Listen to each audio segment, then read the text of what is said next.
fulano de tal.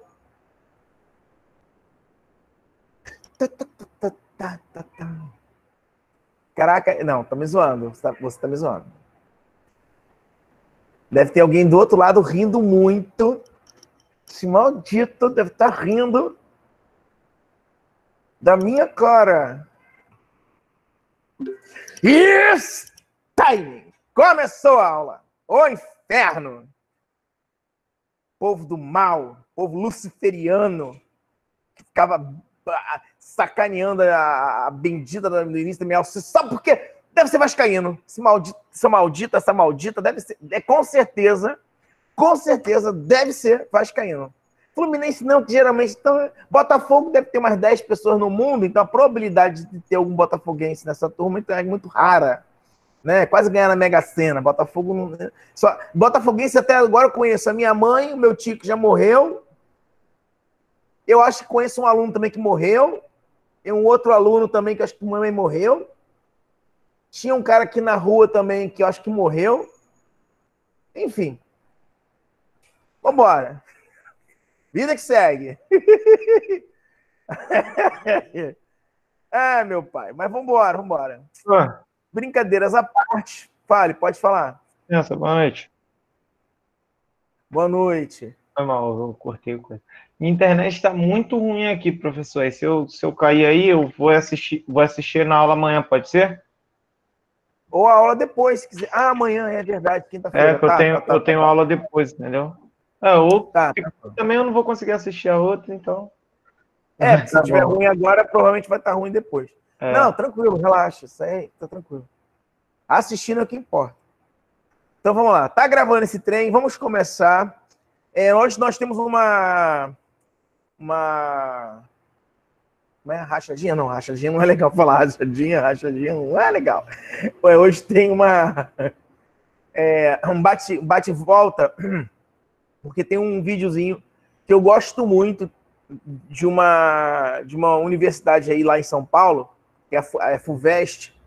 Tem uma série muito boa e muito bem feita, tá, com relação à área de materiais em si. Até se alguém for fazer concurso aqui, quiser se aprofundar sobre o assunto em si, tá, vale muito a pena assistir, tá? Eu recomendo fortemente, recomendo de verdade, tá?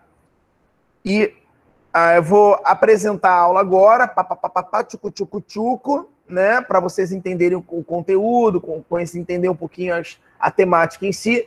E aí, a partir dessas informações que eu passar para vocês, tá, nós vamos para o vídeo, e aí vamos assistir esse vídeo, e do vídeo eu vou desmembrando junto com o maluco lá do vídeo, tá? Então, vamos lá. Vamos começar aqui, vocês estão aqui. Deixa eu ver, nós chegamos a falar sobre limite de solubilidade semana passada, né? Soluto solvente, xarope, tal, açúcar, nananã. Agora eu vou começar a explicar dentro ainda dos conceitos básicos, né? Vamos falar sobre fases, o que é uma fase, tá? O equilíbrio de fases e assim por diante. Então vamos seguir sequência. Então o que é uma fase? Fase, gente, por exemplo, você tem água sólida, que é o gelo, dentro de um copo com água. Note, por mais que eu tenha o mesmo elemento água, eu tenho duas fases. Por que duas fases, tio Everton? Porque o gelo, ele representa uma característica química e física da água em um determinado estado, né? Nesse caso, um estado sólido, a uma determinada temperatura, a pressão de 1 atm. Tá? E eu tenho, ao mesmo tempo, a fase líquida, tá? No estado líquido, né? A fase líquida, estado aquoso, enfim. A uma determinada temperatura, né? E assim por diante. Óbvio que deixar chegar um determinado momento que os dois vão estar à mesma temperatura, e é uma outra temática, é um outro estudo, não é o que nos interessa hoje. A ideia é explicar que a fase é uma característica física, química, muito específica de cada elemento. Por exemplo, um outro exemplo aqui, de materiais polimórficos, né? O que é polimórfico? Polimorfismo é quando eu tenho um elemento na natureza, ou uma substância na natureza, que ela tem, de acordo com a mudança da estrutura cristalina, desse material, tá? Ele tem características físicas e químicas diferenciadas. Por exemplo, o carbono. O carbono, eu posso ter ele em uma estrutura cristalina que forma o diamante, ou que forma, por exemplo, o diamante, que forma o grafite, que forma o carvão. Tá? Então, eu posso ter 3 estados do carbono ainda. Tem um outro, que é o grafeno. Tá? Tem o grafeno, grafite, carvão, diamante. São todas formas que a gente chama de alotrópica, na verdade é polimórfica, mas alotropia é quando o material é simples, é um elemento simples, puro. Quando é uma substância, a gente chama de polimórfico, tá? Uma substância, aí já é polimorfismo. Quando é um elemento puro, como só o carbono que eu estou me referindo, aí a gente fala que é... Ai, meu Deus. Alotrópica, tá? Alotropia ou polimorfismo. É basicamente a mesma coisa, só que o polimorfismo inclui tudo, a alotropia toca só a parte do elemento em si. Tá? Então, olha só, em resumo, eu divido isso em 3 tópicos bem distintos. A fase, ela é uma porção homogênea de um sistema que possui características químicas e físicas uniformes. Exemplo da água da água em estado sólido e da água em estado líquido, né? São fases diferentes. B, todo material puro é considerado uma fase, ou seja, se eu tenho só ferro puro, ele é uma fase, tá? Carbono puro é uma fase. Mas no caso do carbono puro, eu posso ter 3 fases diferentes, sacou? Porque são uma estrutura polimórfica. Nesse caso aqui, vamos entrar no ponto C. Mesmo que uma substância exista em 2 ou mais formas polimórficas, cada uma consistirá em uma fase, pois as características físicas serão diferentes. Entendendo isso, vamos para a questão do estado de equilíbrio das fases. Vou tomar uma aguinha aqui para molhar meu beição.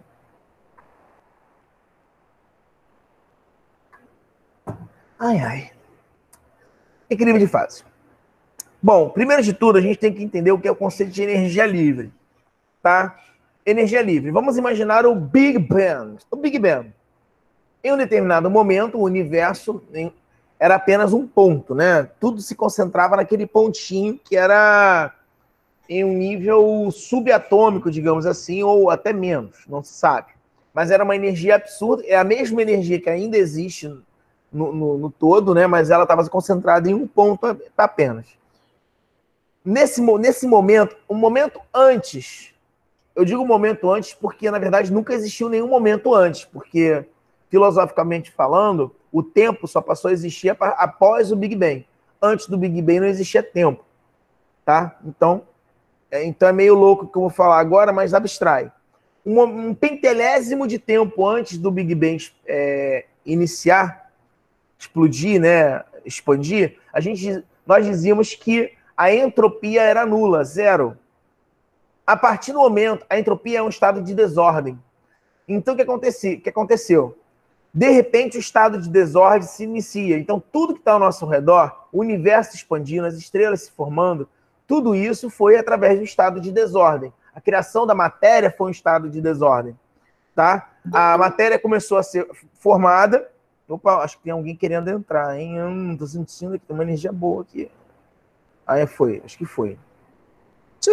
Voltando, a pessoa quebrou meu raciocínio, a demônia. Peraí. Continuando. Aí o que acontece? O grau de desordem. Né? Nesse processo de grau de desordem, né? De grau de desordem, o primeiro átomo de hidrogênio surge. Até então não existia átomo, né? Eram apenas energia se expandindo. O universo começou a esfriar por algum motivo, né? Esse grau de desordem começou a diminuir só um pouquinho. E aí, isso foi suficiente para formar o hidrogênio. Do hidrogênio, que é um átomo, um elétron e um próton, né? Formou o hélio, que foi formando a tabela periódica. Nessa tabela periódica, as estrelas começaram a surgir, né? Elementos da tabela periódica, os mais pesados, começaram a surgir. O carbono surgiu. A ação do carbono com hidrogênio surgiu. Essa ação com carbono e hidrogênio formou os primeiros organismos digamos, os primeiros sistemas proteicos, as primeiras proteínas começaram a surgir. Essas proteínas começaram a se criar informações, gerando o que a gente chama de código genético. Elas começaram a se duplicar, se replicar, e assim por diante. E, voilá, estou eu aqui lecionando para vocês e vocês me assistindo. Nós todos nós, somos, tá, fruto, né, da ação, da desordem e da criação de estrelas. Ou seja, bebê, você é um pó de estrela. Olha que coisa linda, que coisa poética. Né? Você pode olhar para as estrelas e dizer assim, olha só, vovó está lá. Olha lá, vovó. Né? Você pode pegar o seu filho, sua filha. Quer ver a vovó? Vovó está lá. Não é essa avó que você está falando, não. Aquela avó lá, aquela estrela lá. Literalmente, todos os seres humanos, cada átomo do seu corpo, tá, foi gerado através desse grau de desordem absurdo, tá, que foi gerado no universo e que foi gerando a tabela periódica, que consequentemente gerou a sua essência como você é hoje, tá? Querendo ou não, a princípio, cientificamente falando, é isso. Oi, sou eu. Não atrapalhando o raciocínio, não. Tudo se formou, quer dizer que tudo se formou através desse Big Bang, né? Não vamos falar parada religião, vamos meter religião nessa parada não, que a parada vira filosófica. Me deixou confuso, né? Confuso, mas tudo bem, né? Tá tranquilo. Não, vamos falar questões de até ciência, vamos falar da ciência. Não, tá tranquilo, só tá tranquilo, tá? Tá bom. Valeu, professor. Tá bom. Só vamos trabalhar na ciência, tá? Vamos lá. Continuando. Não quer dizer que você não é questão de Deus. Eu não estou falando só ateu, não, tá, gente? Eu estou só contando para vocês. Né? Quem quiser acreditar, de repente, o que fez esse Big Bang surgir? Aí vem uma questão toda filosófica que é muito pessoal. Aí vai da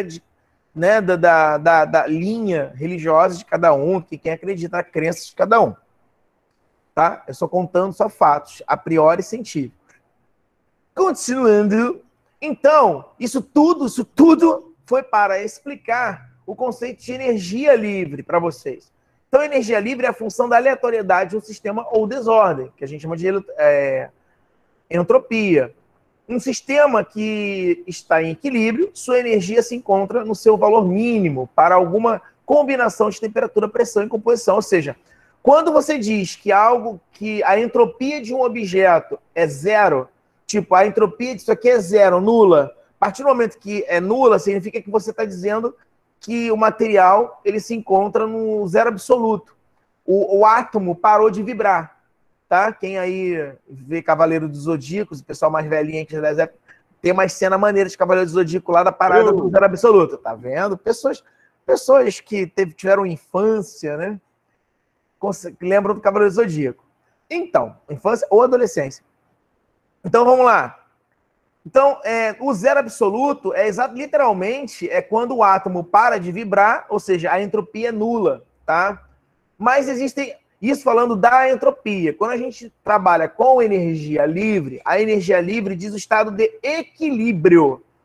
Se aquele material ele pode ou não gerar ações de forma espontânea ou não espontânea. Por exemplo, se eu queimar uma folha de papel, botar fogo numa folha de papel, vai estar carbonizado. Eu consigo fazer aquele carbono, aquele material carbonizado voltar a ser papel de novo? Não. Então, isso é um processo não espontâneo. Tá? Eu não consigo fazer isso retornar, eu não consigo fazer. Por exemplo, eu estou aqui, de repente... um livro lá magicamente sai de trás da estante e pula na minha cabeça. Aí eu vou me cagar todo, depois que eu me cagar todo e me compuser, né, me deixar em equilíbrio, tá? Aí eu vou dizer para você, ó, esse processo é um processo não espontâneo. Se não é um processo não espontâneo, o livro vir de lá e bater na minha cabeça do nada, tá? Significa que a energia livre que está sendo gerada no livro, para aquele livro ali, é maior que zero, é positiva. Toda vez que a energia livre for positiva, a energia livre é representada pelo ΔG, tá? Toda vez que a energia livre for positiva, significa que o processo é não espontâneo, tá? Você precisa de uma ação externa para poder fazer aquilo ali acontecer. Se acontecer, deu merda, tá? Corre. Aí o que aconteceu? Outra aqui, o espontâneo. Espontâneo é quando a energia livre é negativa. Quando você tem uma energia livre negativa, é espontâneo. Por exemplo, você pega uma lupa e tenta aquecer no sol, né? E tentar botar fogo no papel. Tá? Quando o papel pega fogo, esse processo se tornou espontâneo, tá? Por causa de uma ação externa. Agora, quando está o sistema em equilíbrio, nada acontece. A priori, por exemplo, os livros na estante, né? A energia livre deles é igual a zero, porque eles estão em equilíbrio, tá? Se eu pegar o livro ali, aí o processo, nesse caso de pegar e trazer para mim, é espontâneo. Se o livro sair dali do nada, né, sem alguma ação externa, tá? É um processo não espontâneo, tá? O processo não espontâneo acontece geralmente aonde? Nas estações elétricas, nas estações de transmissão de energia, nos geradores, nos transformadores, porque existe uma ação da corrente elétrica para gerar, por exemplo, movimento em peças, movimento no sistema mecânico, para poder ligar a luz, para o seu computador estar ligado. Tudo isso está acontecendo um processo não espontâneo, onde está forçando uma ação para gerar, por exemplo, eletricidade. Tá? O processo espontâneo, nesse caso aqui, é, por exemplo, uma queda d'água. Tá? A cachoeira está caindo, é um processo espontâneo, né? Seria estranho se, ao invés da cachoeira descer, a cachoeira subir, aí dá merda, aí é não espontâneo, aí corre que tá estranho lá. Seja lá o que você tomou, não fica perto não que vai dar merda. Professor. Só o Shiryu consegue. Shiryu consegue. Isso aí é o mesmo. Fala. Professor, repete um pouquinho nesse processo não espontâneo, naquele início que o professor falou sobre a questão do esfriamento, quando, depois da entropia, e o professor falou que a temperatura baixou até o zero absoluto. Isso, só repete. Entropia. A diferença entre entropia e energia livre é que a entropia está ligado ao estado de vibração, o estado de desordem do material. Quando o estado de desordem é zero, quer dizer, por exemplo, o átomo que vibra, quando o átomo para de vibrar, a entropia é nula. Energia livre, que está associada à entropia, ela não é necessariamente o grau de desordem em si. A entropia é uma função da energia livre. Por exemplo, eu preciso de um grau de desordem para um processo não espontâneo. Eu preciso de um grau de desordem para os processos espontâneos. E eu preciso de um grau de desordem para o sistema ficar em equilíbrio. Todos têm desordem. Todos têm entropia. Tá? Todas as três energias livres que estão sendo apresentadas ali para você, no quadro embaixo, tá? Tem entropia. Todas elas. Tá bom? O que acontece é que, para que a energia livre... Para um processo não espontâneo, eu preciso gerar alguma ação externa para que possa gerar alguma ação. Por exemplo, corrente elétrica. O fio sozinho, se eu pegar um fio sem nada, sem nenhuma ação, por exemplo, essa lâmpada não vai acender. Se por acaso ela acender na minha mão agora, eu vou me cagar todo. Mas para que ela acenda, eu preciso... Para que ela acenda... Nesse momento, o sistema aqui dela está em equilíbrio. A energia livre dela é igual a zero. A energia livre dela é igual a zero. Tá? Se eu gerar, por exemplo, um solenoide aqui, gerar um ímã, fazer um efeito Faraday ou Lenz, tanto faz, e gerar corrente aqui, alternada, ou corrente contínua, tá? Aí sim, eu estou gerando um processo não espontâneo, uma energia livre positiva. Estou gerando um processo não espontâneo para que a corrente ocorra. Tá? Agora, o processo espontâneo, esse exemplo já não serviria. Um processo espontâneo. Processo espontâneo, por exemplo, a água, né, caindo. Por exemplo, eu pegar Um processo espontâneo, ó, isso aqui é espontâneo. Ó. A borracha pega e cai. Isso é um processo espontâneo. Tá? Se tivesse aqui, ela subisse, aí seria um processo não espontâneo. Eu teria que gerar alguma ação para que isso acontecesse. Mas Entendi, todas as energias livres, todas essas três, possuem entropia. Sacou? Todas possuem entropia, todas. Show de bola, professor, entendi. Tá, acho que foi bom você ter perguntado isso, porque essa é uma dúvida que geralmente fica e o pessoal geralmente não pergunta. Então, vamos lá.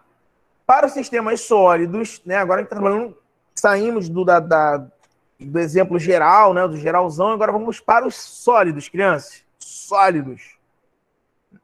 Para os sistemas sólidos, aqui eu tenho um esquemazinho, né, bem lúdico, para vocês entenderem o conceito de energia livre. Existe para os sistemas sólidos, existe um estado de energia chamado equilíbrio metaestável. O que é um equilíbrio metaestável? Isso aí é um clássico de prova de concurso. Clássico. Tá? O que é o equilíbrio metaestável? Tudo que está ao seu redor, que seja sólido, por exemplo, tá? Provavelmente está no estado metaestável, está sofrendo alguma alteração, só que de forma tão infinitamente imperceptível que você acha que não está acontecendo nada. Tá? Mas as mudanças ocorrem. Um exemplo clássico é o vidro. Por exemplo, o vidro, ele é um material que você acha que ele é sólido, mas ele não é sólido. Tá? O vidro é um líquido super resfriado. Por exemplo, o vidro está no estado metaestável. Tá? O vidro literalmente está escorrendo agora na sua casa. Quando você olhar o vidro de alguma janela ou do espelho da sua casa, algum lugar, aquilo ali não é sólido, aquilo ali é um líquido super resfriado, tá? E esse líquido super resfriado, ele literalmente está escorrendo. Só que ele vai demorar algumas centenas de anos para você conseguir perceber esse escorregar, né? Esse processo viscoso que tá ocorrendo ali.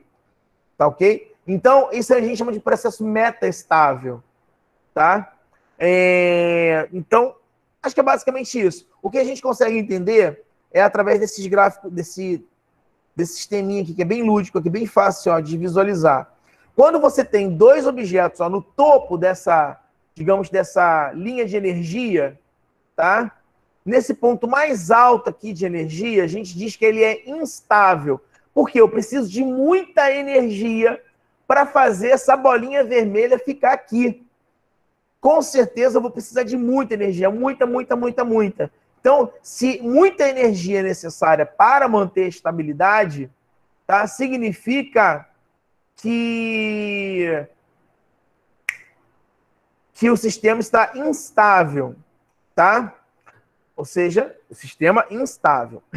Agora, quando eu estou na menor quantidade, quando eu uso quase nada de energia, não preciso não tenho a energia que está sendo usada é quase nula, é quase zero, tá? Eu posso dizer que eu estou numa condição que chama de estável. Ou seja, quando a minha energia livre é nula, tá? Eu posso dizer que eu estou no estado estável. Agora aqui, quando eu estou no meio do caminho, entre a condição instável e estável, não importa que ponto nesse meio do caminho, mas em algum lugar no meio do caminho, tá? Eu digo que estou numa condição metaestável, tá? Uma condição metaestável. Então, a metaestabilidade é algo entre o instável ao estável. Geralmente, os sólidos estão mais próximos do estado estável, tá? Muito, muito próximo. Não chega a ser totalmente estável, mas está muito próximo. Ó, diagrama de fase em condições de equilíbrio. Agora que nós entendemos o conceito de fases, conceito de equilíbrio, tá? Vamos para os diagramas em si. Então, o diagrama de fases é uma ferramenta poderosíssima na pesquisa e no projeto de materiais, pois esse diagrama, né, indica as fases presentes em um dado material a partir de sua composição, de suas condições, tais como temperatura e pressão, tá? Então, a partir do momento que você quer saber a composição daquele agregado, daquelas fases ou daqueles elementos ali em um determinado estado de temperatura e pressão, tá? Você consegue gerar uma característica, um material com uma determinada característica. Então vamos descer uns pouquinho. Um exemplo bem legalzinho, bem simples de explicar, tá? Por exemplo, é o da pressão por temperatura da água. Né? Aqui é um exemplo da água indo de 0 a 100 graus Celsius, né? E podendo ultrapassar isso.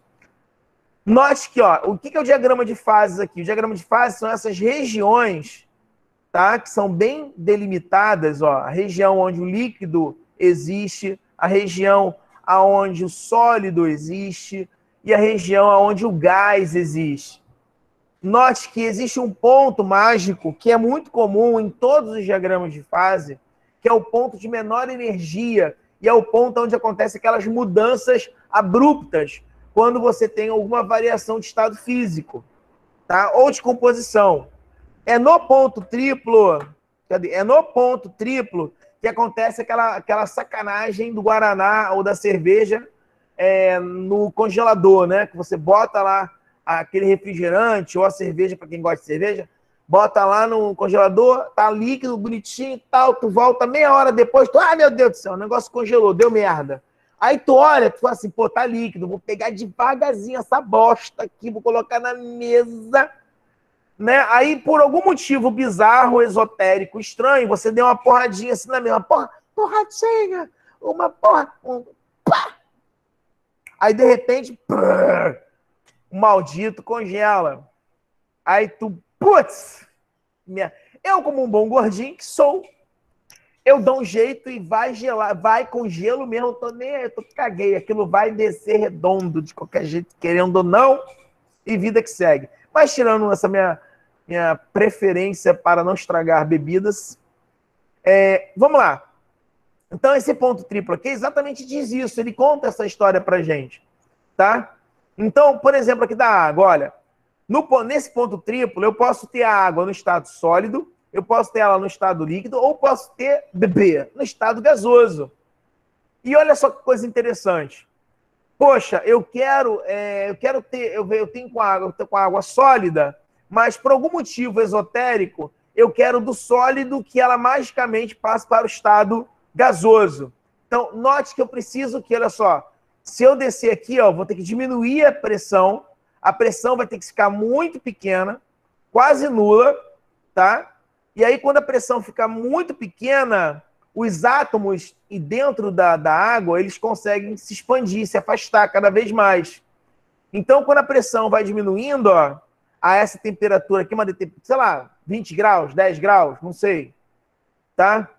Ou seja, você precisa de pressões muito, muito pequenas para conseguir, por exemplo, fazer com que a água no estado sólido ela vá direto para o estado gasoso, por exemplo, tá?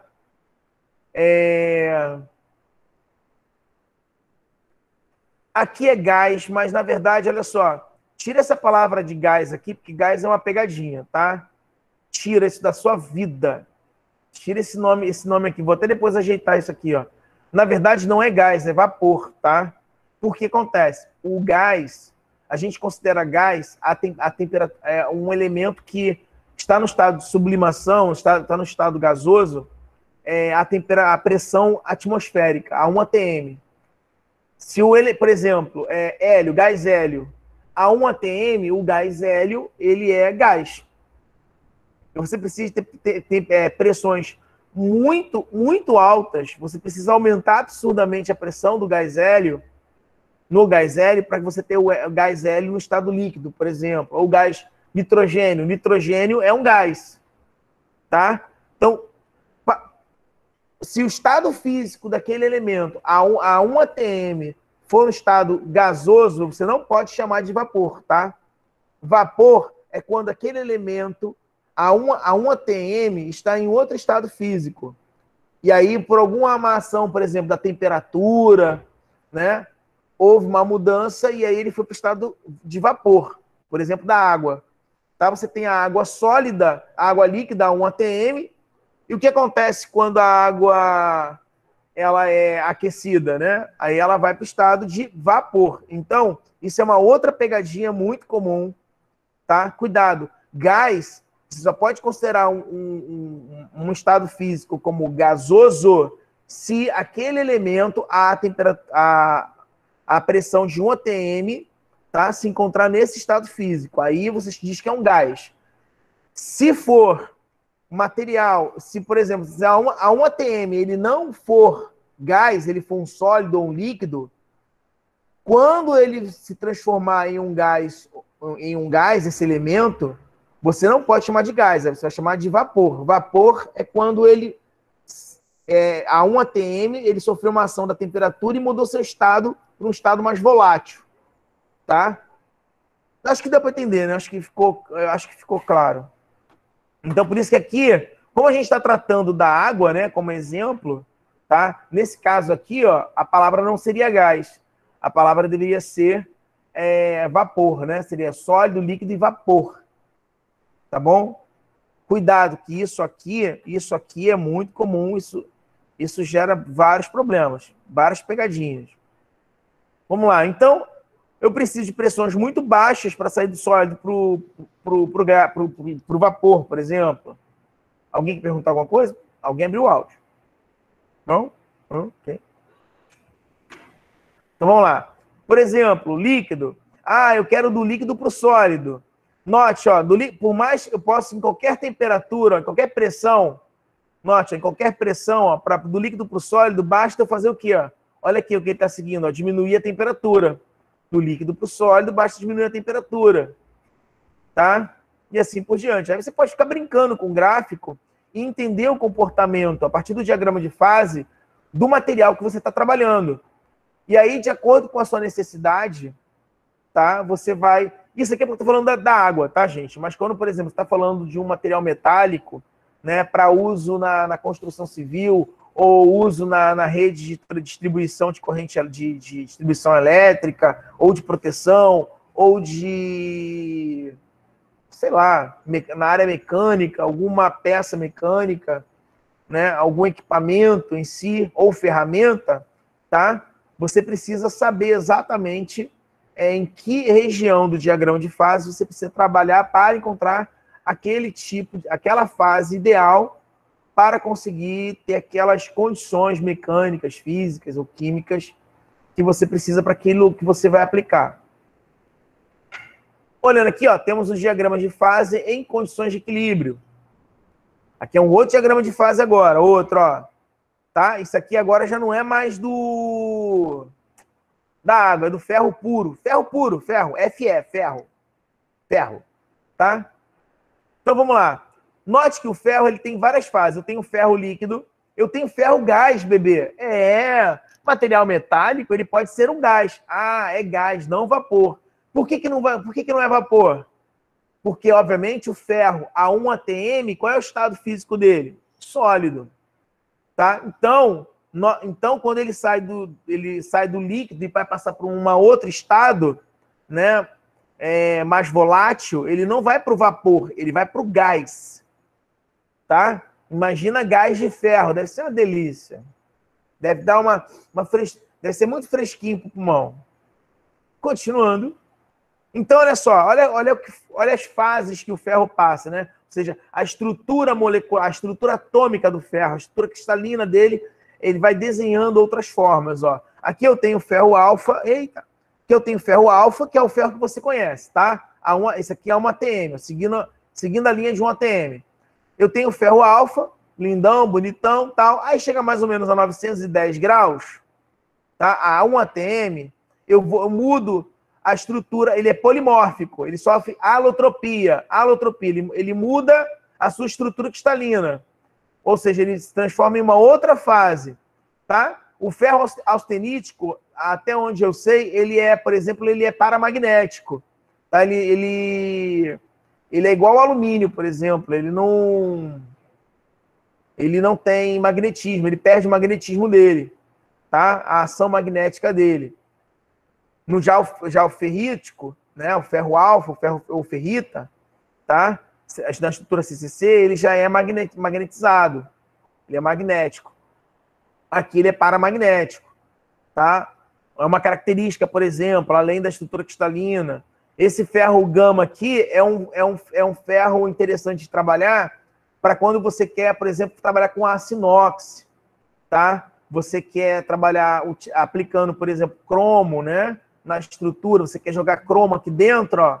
Essa é a melhor estrutura cristalina que você pode obter do ferro para que você possa introduzir cromo, né? E gerar aço inox. E também o que acontece? Exatamente nesse ferro aqui, austenítico, tá? Você tem a expulsão de carbono, ou seja, o seu ferro é um aço inox com baixo teor de carbono, né? Porque essa estrutura austenítica aqui, CFC, é uma estrutura onde não dificulta a entrada do carbono nos espaços que existem na estrutura. Aí, continuando aqui, ó, a 1 ATM. Eita, vimos para uma região onde ele voltou a CCC.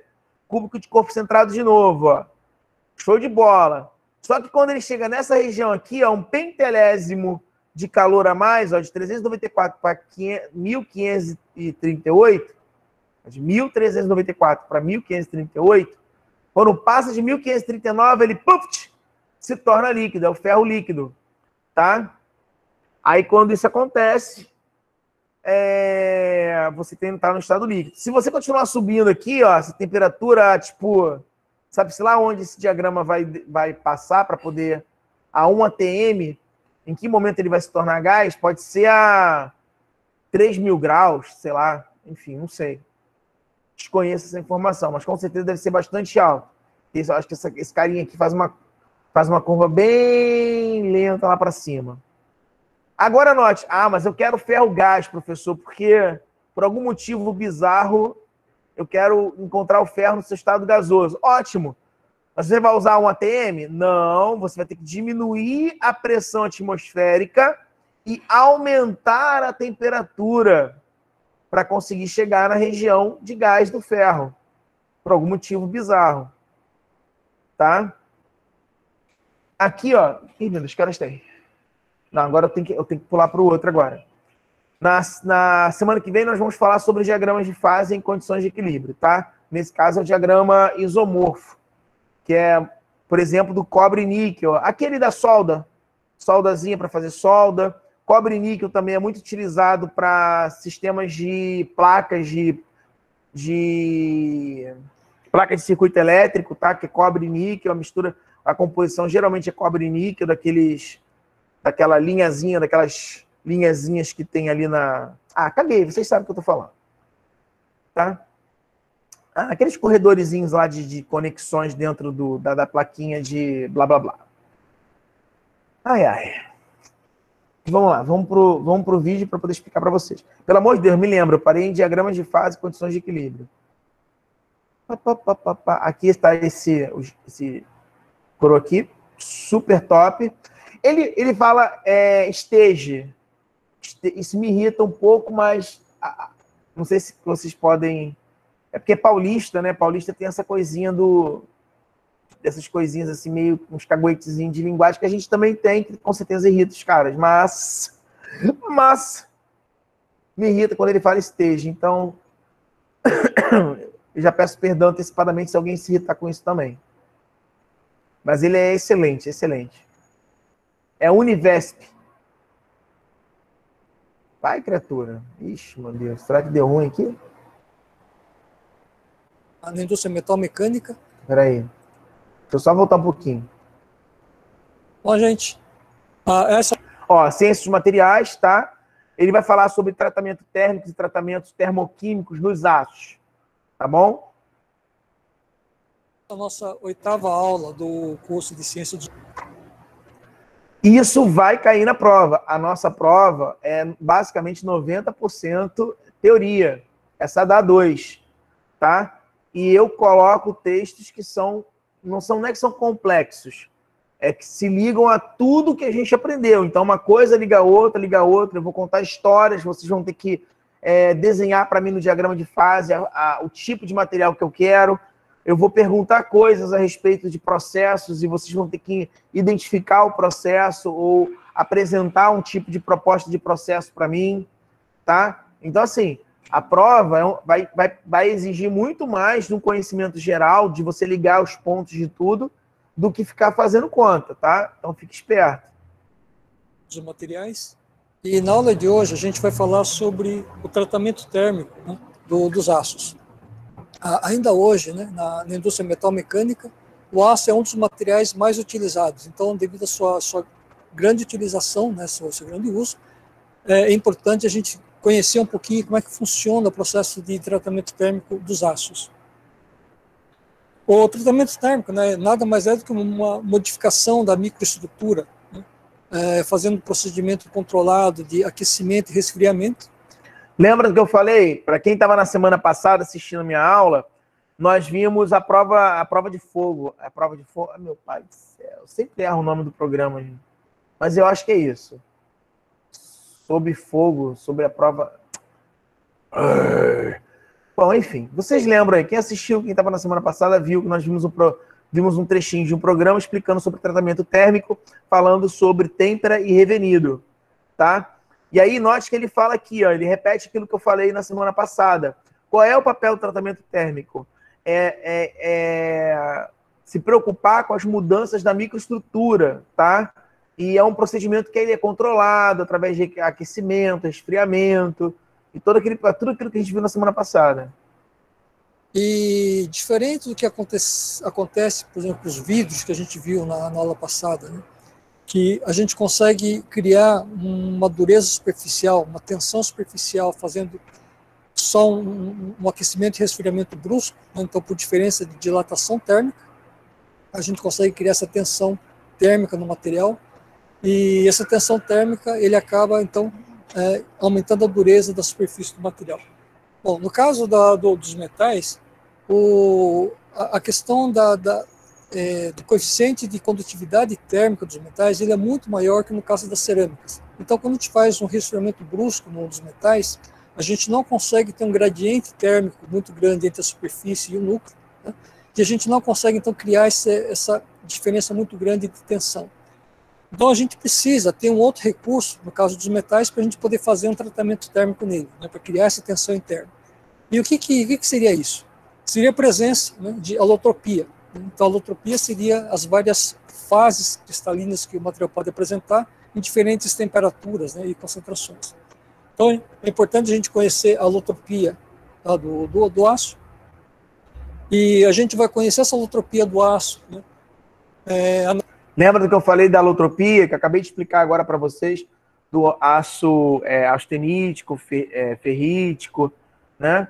Então, a alotropia, lembra? A alotropia é o polimorfismo. Nesse caso é a alotropia porque eu estou me tratando do material puro, mas quando ele fala do aço aqui, ele está falando, na verdade, do processo de polimorfismo. São só questões de nomenclatura, tá? Só para vocês entenderem. E aí aqui, no caso, ele vai se aprofundar ao nível que nós não vamos nos aprofundar. Nós vamos ficar só nessa questão dos diagramas de fase, tá? Os diagramas TTT e TRC, a gente não tem como se aprofundar porque o conteúdo e o tempo que a gente tem é escasso, não seria possível. Analisando o diagrama de fase, né, do aço, que a gente viu na aula passada também. E então, a partir do diagrama de fase, a gente consegue saber em quais temperaturas, né, e pressão o aço apresenta diferentes fases cristalinas. E para a gente poder fazer, então, um tratamento térmico adequado, quer dizer, de uma estrutura que a gente queira produzir, né, é importante a gente conhecer os diagramas TTT e TRC, que foi o último diagrama que a gente viu na aula passada, porque a partir desses diagramas TTT e TRC, então a gente consegue controlar a velocidade de resfriamento para obter uma estrutura bem definida, tá, no aço. O diagrama ferro-carbono, que forma os aços, tá? Essa alotropia ele ocorre, né, na temperatura, né, de 912 graus, onde abaixo dessa temperatura o aço ele apresenta a estrutura CCC, né, quer dizer, cúbica de corpo centrado, e acima de 912 graus, até a temperatura de 1394 graus, ele apresenta uma estrutura CFC, quer dizer, cúbica de face centrada, e depois ele vai apresentar uma outra alotropia, né, acima de 1394, né, que ele volta a ter uma estrutura CCC. O importante, no caso do tratamento térmico, né, dos aços, né, é essa transformação do CFC para o CCC. Por quê? O que ocorre nessa transformação CFC para o CCC? Se vocês se lembram lá da química, né, a estrutura cúbica de face centrada, ele tem um fator de empacotamento atômico, né, menor do que a estrutura CCC, ou seja, ele tem mais espaços vazios, ele tem mais espaços para a gente poder introduzir algum outro tipo de impureza ou alguma outra coisa nessa estrutura. Ou seja, na estrutura CFC, a difusividade dos elementos ele aumenta e eu consigo obter, então, uma maior concentração, tá, dos elementos, por exemplo, do carbono dentro da estrutura, né, da estrutura CFC do que da estrutura CCC. Tá. Note aqui, ó, a alotropia do ferro. Ele está falando, ele tem mais carbono na estrutura CCC. Aqui na CCC ele pode ter mais carbono. Na CFC não, tá, gente? Ah, não, perdão. Falei besteira. Tá certo. Porque aqui, como ele está a uma temperatura mais alta, por mais que a estrutura seja uma estrutura de maior compactação, nessa temperatura aqui, gente, os átomos ficam mais espaçados. Então, é possível se agregar mais carbono nessa fase aqui, nesse momento. E aí, quando acontece isso, quando você esfria, você tem uma estrutura muito mais dura, um aço muito mais duro, mais rígido, mais forte, tá? Então, quando você quer agregar carbono, você precisa sair da estrutura CCC, que é uma estrutura que naturalmente já é uma estrutura mais aberta, digamos assim, onde você consegue colocar o carbono, né? Mas para você conseguir colocar o carbono mesmo, só a temperaturas elevadas. Nesse caso aqui, você precisa estar a essa temperatura aqui, tá? Entre 912 a 1394, para que você tenha espaço suficiente, porque o carbono é enorme, tá, gente? O carbono é um átomo enorme, é grande, ele não é um átomo pequenininho, que se encaixa de maneira fácil, tá? Então, só para fazer não é correção, né? É uma explicação porque que ele disse aqui que nesse momento é possível colocar carbono. É porque é um macete, é uma técnica que você utiliza para inserir carbono, esfriar quando você esfria, você retém o carbono lá dentro. Você volta para essa estrutura CCC, só que o carbono fica compactado lá dentro. Então, você torna uma estrutura muito mais rígida. Quer ver um exemplo? Você tem uma bexiga de aniversário. A bexiga de aniversário, para você colocar bolinha de gude lá dentro, fica muito difícil, tá? Para você colocar uma quantidade enorme de bolinha de gude. Você consegue colocar 5, 10 bolinhas de gude se você for muito persuasivo ali, né? Persistente.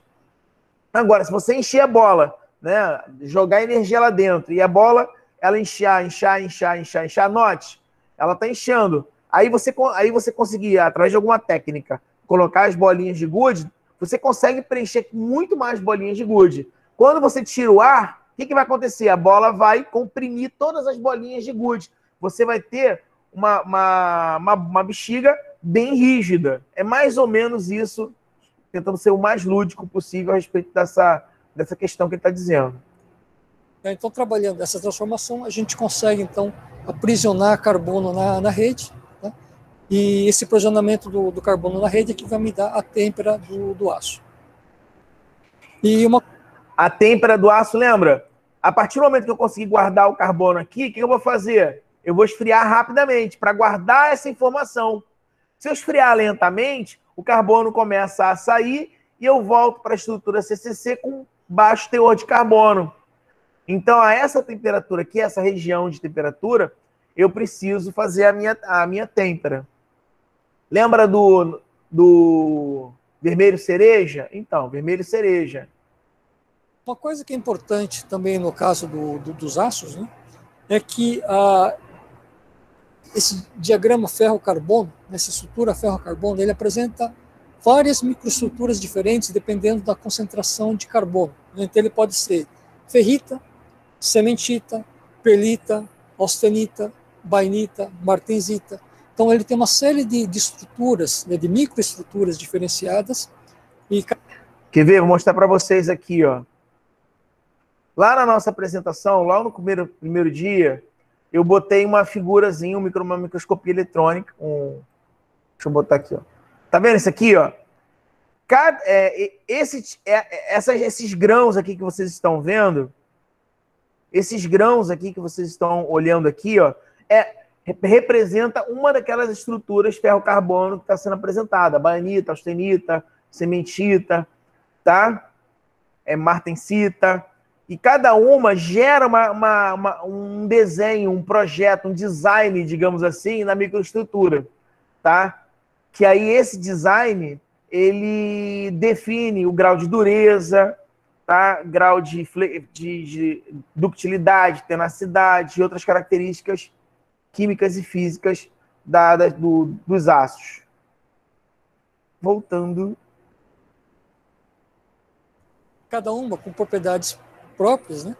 Só variando a concentração de carbono. Tá? Então, isso é um fator importante na têmpera do aço.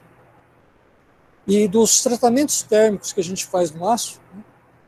Existem alguns tratamentos padronizados, né, que a gente chama, que é o tratamento de recozimento, tratamento de normalização, o tratamento de têmpera, né? O tratamento de austêmpera e o revenimento. Então, a gente vai ver aí ao longo da aula de hoje o que vem a ser esses tratamentos, as diferenças que tem entre um e outro. Se vocês lembram lá do diagrama de fase do material, então, para a gente descobrir quais são as alotopias, por exemplo, que o material apresenta, né?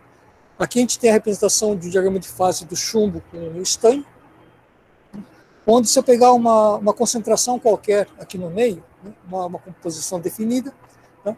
E eu partir, então, essa liga do estado fundido, do estado líquido, e for fazer um resfriamento nela, eu vou observar que a estrutura dela vai passando de líquido e começa a precipitar, né, uma fase nessa região.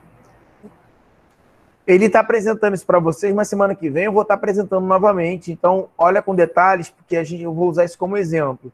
O que ele está fazendo aqui é o que vocês vão fazer na prova. Na prova, eu vou fazer um risquinho em vários... Eu posso fazer milhões de riscos, bilhares de riscos aqui, ó, nesse diagrama, em vários outros diagramas possíveis e imagináveis. Tá? Então, para um risco aleatório, ele escolheu esse aqui, tá? Essa linha aqui, ó, tá? Essa composição, exatamente essa linha de composição. Ele pode escolher composição, como ele pode escolher também temperatura. Nesse caso, ele escolheu composição, tá? Provavelmente ele deve trabalhar só com composição. Temperatura, você teria que ter mais tempo de aula.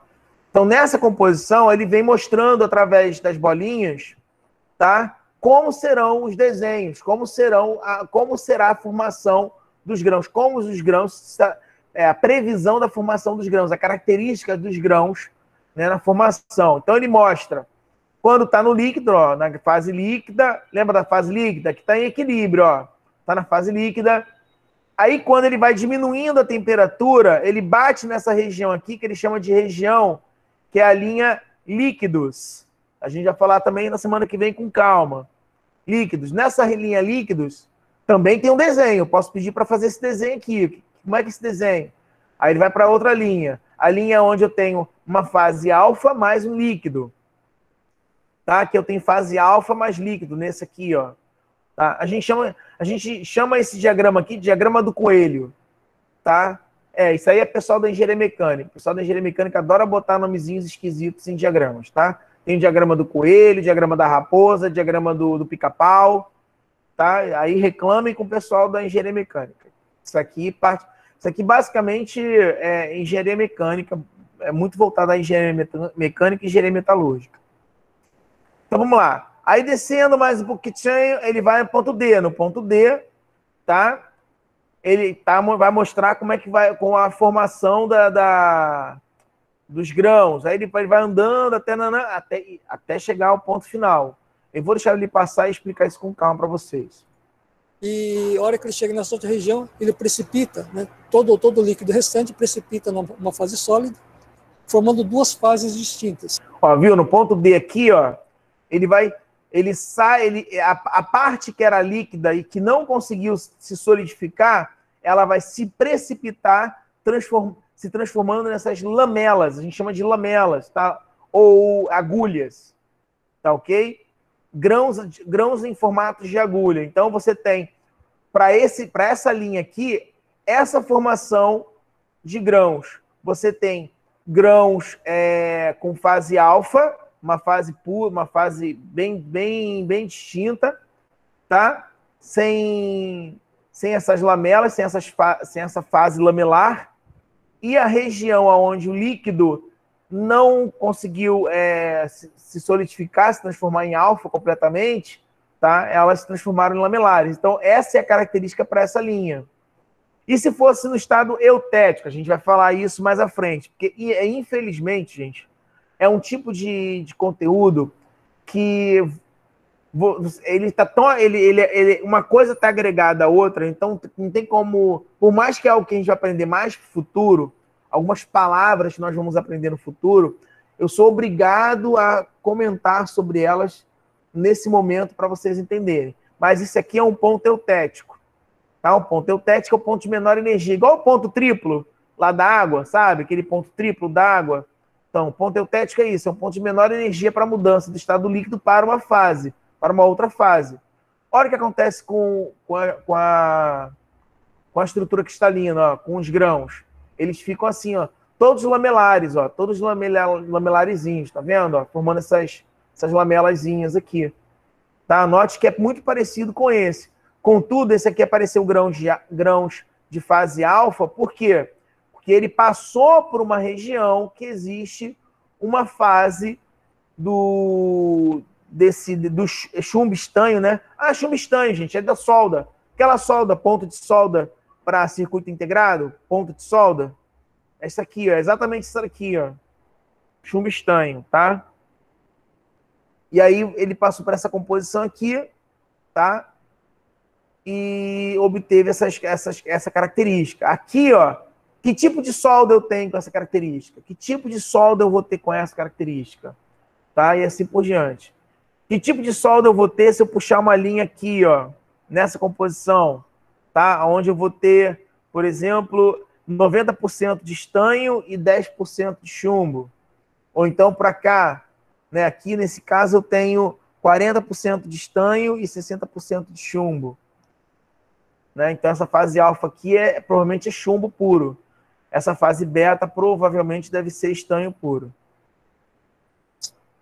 Então a gente consegue observar, por exemplo, nesse tipo de diagrama aqui, para uma certa composição, que tipo de estrutura, né, de fases eu tenho e quais temperaturas ele apresenta. Então esse é um dado importante para a gente poder fazer tratamento térmico. Aqui só para mostrar um exemplo de como é que fica a microestrutura do aço quando a gente tem uma estrutura de ferrita. Né? Aqui é uma mistura de ferrita mais perlita. Na prova, para vocês entenderem, na prova eu vou colocar figuras assim e você vai ter que identificar para mim, por exemplo, qual é a ferrita perlita, martensita revenida, tá? Elas têm características bem distintas. E aí você vai ter que identificar. Onde a gente tem a ferrita nessa fase mais clara e a perlita na fase mais escura. Né? Temos aqui uma estrutura de martensita, né, que na verdade a martensita é uma estrutura com excesso de carbono que fica tudo distorcido. Tá? Então ele tem forma acicular, né, de agulhas, né, com bastante tensão residual.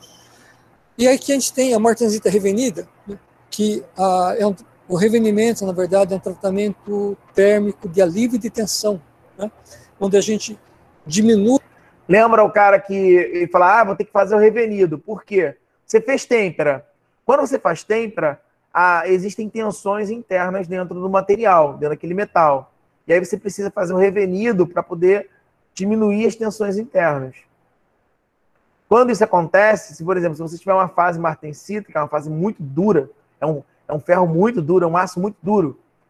Quando você faz um tratamento térmico a 200, 300 graus, um revenido, tá? Isso aqui vira isso, tá? Por que pareça. Uma série de tensões que estão muito acumuladas na estrutura martensítica. Isso faz com que o carbono que está aqui aprisionado nessa estrutura, ele consiga difundir, tá? E formar como se fosse glóbulos, né? de grafite, tá? Essa estrutura martensítica, que a gente chama de martensítica revenida. Então, essa estrutura tem muito menos tensão interna, tá? E mas mantém aí uma dureza boa para vários tipos de aplicações. Geralmente o material martensítico é utilizado para dentes de engrenagem, tá? Geralmente existe um tratamento térmico ou eles constroem, quando constroem engrenagem, geralmente os dentes são feitos de material martensítico, ferro martensítico. Professor? Oi, pode falar. Lá no trabalho, por exemplo, eu trabalho com aços nobres, né? Geralmente os materiais vêm da Itália. Não sei, porque acho que lá é onde tem situações, tecnologias melhores para poder tratar o material, e aí acontece, o material vem de lá. E chegando aqui, por exemplo, aí eu lembro do Inconel que eu falei para o senhor?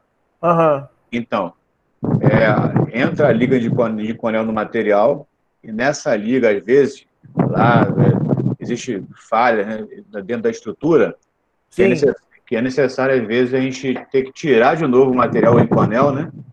Uhum. E aí, quando vai soldar novamente, é necessário fazer o alívio. Esse alívio, no caso... É o revenido. É o revenido, né? Para diminuir Isso, as tensões internas, exatamente. Valeu, professor. Obrigado.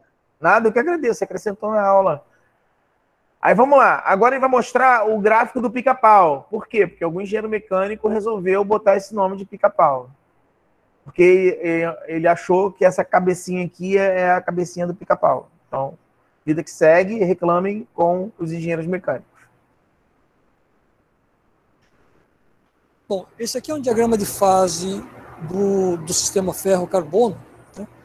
E normalmente o diagrama de fase do sistema ferro-carbono a gente representa só até os 6,7% de carbono. Por que até os 6,7% de carbono, tio Everton? Porque não vai mais, igual, por exemplo, chumbo e estanho. Chumbo e estanho, a gente pega 100% dos dois, né? Por que por exemplo, níquel e cobre, chumbo e estanho, por que o do ferro-carbono, o carbono a gente vai trabalhar apenas com até 6,7%? Porque depois disso, você tem acúmulo de grafite. Ele começa a formar grafite. Então, você tem regiões cheias de grafite. Então, se você colocar muito carbono no ferro, que ultrapasse 6,7, você começa a ter essa formação de grafite. E, obviamente, grafite cria pontos fracos na estrutura, né, daquele metal, daquele material, e ele vai romper, vai rachar, vai quebrar, vai ter fraturas catastróficas, é perigosíssimo. O ideal é você trabalhar geralmente numa região próxima a 2%, né, que é um ferro com qualidades interessantes para se trabalhar. Que a partir do 6,7, a estrutura ela praticamente mantém a mesma, de cementita mais glóbulos de grafite, né, precipitado, onde a gente vai só aumentando a quantidade de grafite no material.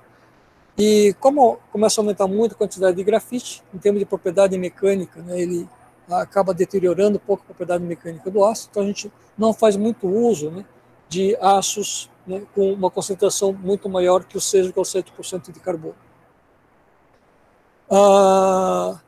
O aço que a gente trabalha, tá, normalmente é um aço que ele vai trabalha nessa região entre 0,02% de carbono até 2,1% de carbono.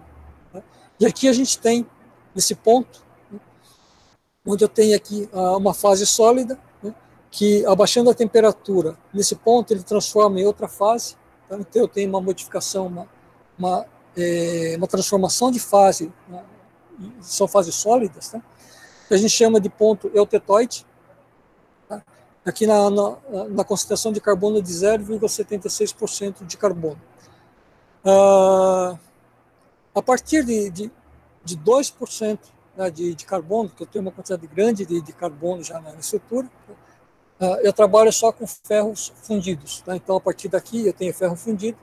Ferro fundido. Então, você quer ferro fundido, ou seja, aquele ferro para fazer motor, ferro para fazer, por exemplo, martelo, né? Fazer a cabeça do martelo, fazer ferramentas mais duras, banco de praça, que geralmente utiliza processo de fundição com areia, né? A boa parte são materiais que utilizam geralmente um teor de carbono superior a 2%. Tá? Só que a grande maioria do ferro fundido, eu trabalho geralmente em concentração de carbono, né, acima de 3% até da ordem de 5% de carbono. Por que isso?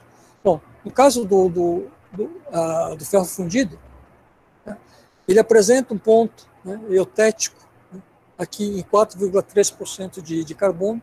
Se vocês se lembram lá do que foi comentado do ponto eutético, né, é que eu tenho uma fase líquida que transforma em sólido. Né, e o ponto eutético é o ponto de concentração, né, onde eu tenho, com menor temperatura, eu consigo atingir a região fundida do material, de fundir esse material. Então, como o ferro fundido, eu trabalho geralmente para produzir peças de ferro fundido, eu trabalho com o processo de fusão, eu fundo o material e vaso ele dentro de um molde. Tá? Eu tenho que atingir essa temperatura alta de fusão do material. Então, se eu trabalhar próximo do ponto eutético, eu vou ter aí a menor temperatura para a gente poder atingir essa liquidez do material. Então, isso me economiza, tá, em termos de processamento do ferro fundido.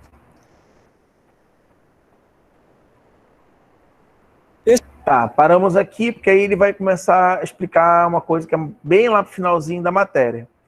Tá? Deixa eu ver aqui. Volto para vocês.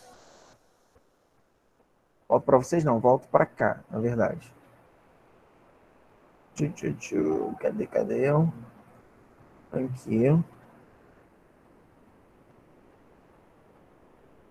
Vou aproveitar aqui que dá tempo para explicar o sistema isomorfo. Então vamos lá, diagrama de fase em condições de equilíbrio, né? Falando agora só. Ele falou sobre. Ele já foi logo de voadora no sistema binário, né? Para o diagrama de binários.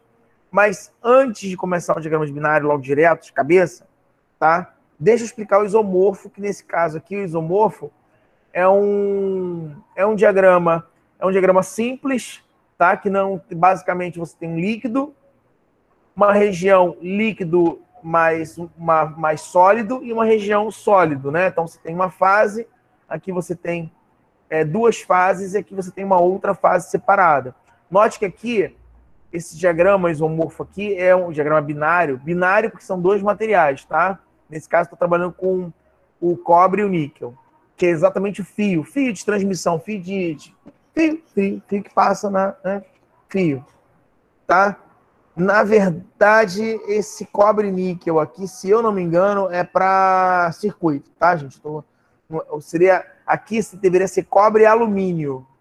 Cobre e alumínio é o fio. Aí o diagrama virou uma bagunça. Não é esse diagrama isomorfo, não, tá? Cobre e alumínio, que é o do fio de transmissão elétrica das casas. Perdão. Esse cobre e níquel aqui é o do circuito integrado, tá? Que é mais delicado. Você precisa manipular com uma certa facilidade. Enfim. Precisa ter baixo ponto de fusão, essas coisas. Bom, continuando. Aí eu tenho aqui o cobre e o níquel. Tem a composição de cobre em relação ao níquel. Ó, note que embaixo ele já dá dica, mas se você não lembrar, quem tiver na pontinha do diagrama, a composição, o que está apresentado aqui de composição é a desse cara, tá? Aí é só você fazer assim, por exemplo, isso aqui é 80% de níquel, então eu tenho 20% de cobre. Isso aqui, por exemplo, eu tenho 60% de níquel, então eu tenho 40% de cobre, tá? E assim por diante, tá? Nós vamos aprender mais para frente uma regra da balança. A regra da balança é para você descobrir a porcentagem de determinadas fases, de determinados elementos naquela fase, para poder gerar aquela fase, com a composição, tá? É relativamente simples, eu acho que é a única continha que nós vamos fazer, de conta mesmo, tá? E eu acho que é basicamente isso. Bom, aqui eu estou mostrando a 1240 graus Celsius, tá? que nesse ponto aqui eu tenho o que a gente chama de linha líquidos, tá? Linha líquidos. Eu havia falado para vocês lá para trás, ó, limite de solubilidade, ó. Esse limite de solubilidade é o que a gente chama de linha líquidos agora nos diagramas. Linha líquidos, via sólidos, tá? Líquidos por quê? Porque eu venho do líquido. E essa aqui de baixo é qual linha? Linha sólidos, porque ela vai para o sólido, tá? Então, nós temos duas fases aqui, uma fase líquida e uma fase alfa sólida. Nós temos 3 regiões. Nós temos uma região líquido, uma região alfa mais líquido e uma região alfa. Tá? Se eu fosse desenhar aqui, ó, o Japinha lá, ele fez pela composição. Aqui, o desenho está pela temperatura. Então, se eu fosse desenhar como seria a figura, tá? Desses 3 pontos aqui, ó, nesse primeiro momento, nesse pontinho aqui, eu começaria a formar o quê? Uma fase alfa, tá? A essa temperatura. E aí, conforme eu for mudando a composição, caso eu mude a composição, a essa temperatura eu vou ter uma outra estrutura, um outro tipo de estrutura cristalina. Caso eu mude a composição novamente, eu vou ter uma outra estrutura cristalina, um outro desenho, um outro projeto de estrutura cristalina. A mesma coisa acontece se eu for fazer só pela composição, uma linha aqui, ó, só pela composição. Aí eu vou mudando a temperatura e vou desenhando novas estruturas cristalinas. Então você consegue prever ou identificar o tipo de estrutura cristalina através, por exemplo, de uma microscopia eletrônica, né? Você dá um desenho de microscopia eletrônica e tu faz assim, essa aqui é uma característica de uma fase alfa, mais lamela, mais não sei o quê, mais não sei o que lá. Isso aqui provavelmente aconteceu tal coisa, assim, assim, assim, vou ter essa característica. Tá? Obviamente que isso é com muita prática, tá, gente? Muita, mas muita prática. Que não é o caso para a nossa disciplina. Estou só apresentando para vocês. Isso aqui é um diagrama, é um pseudodiagrama isomorfo. Por que pseudo? Porque, na verdade, ele não é cromo e alumínio, e sim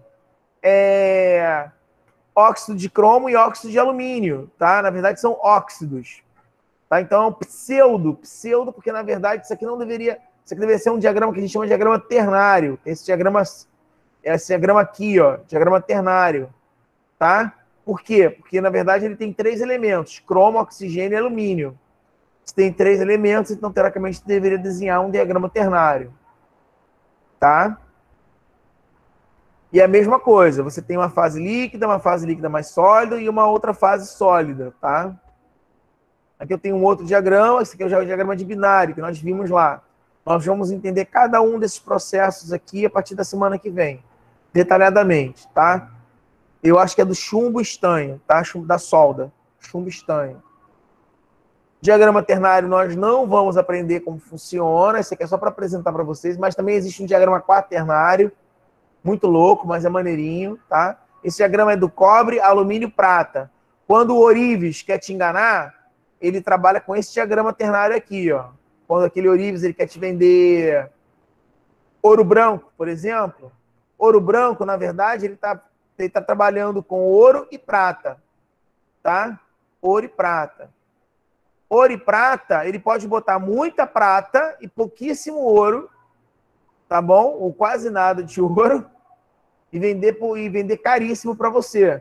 Ou ouro vermelho, né? O ouro vermelho é ouro e cobre. Dica para as meninas, tá? Peça sempre ouro vermelho. Por que ouro vermelho? Porque o cobre, se ele colocar muito cobre, o cobre ele oxida, ele acaba oxidando, ele acaba formando pontos naquele colar, no brinco, anel, aliança, seja lá o que for, ele forma pontinhos verdes, porque começa a segregar, tá? Então, o Orives não consegue colocar uma quantidade absurda de cobre. O máximo que ele vai chegar é 10% de cobre, 20% de cobre, o restante é ouro, sacou? Aí você realmente está pagando por aquilo ali, por ouro, né? Já quando você faz a ouro branco, que geralmente o pessoal é bobo, né? Ah, isso aqui é ouro branco, olha, ouro branco. Na verdade, é basicamente prata pura, né? E porque o ouro com a prata, o ouro e a prata, eles têm uma afinidade química e cristalina muito próxima. E aí você não tem essa identificação como ocorre, essa saturação como ocorre no cobre. Então, esperto aí, meninas, tá? Peçam sempre ouro vermelho. Ou ouro puro mesmo, que a gente é chique e só lamento. Tá? Então tá. Semana que vem eu vou voltar com calma para explicar essa parte aqui, tá? Do diagrama binário. Vamos dar continuidade àquele vídeo, tá bom? Que vai explicar várias coisas pra gente. Vai ser complementar, tá bom? Aí isso aqui são outras coisinhas, que eu vou mostrar para vocês. Que uma coisa complementa. Por isso que eu não estava querendo dizer tanta coisa aqui na frente para vocês, porque aqui na frente eu vou falar, tá vendo? Eu vou identificar para vocês passo a passo, tá? Que eu vou ensinar para vocês a regra da alavanca. Acho que até foi relativamente rápida, né, a aula. Eu pensei que não ia dar tempo.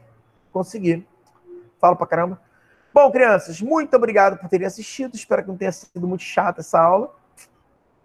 Né? E vamos nos falando aí. Qualquer coisa é só perguntar. Tá? Valeu, professor. Boa noite. Desafio sobre fogo. Boa noite, boa noite.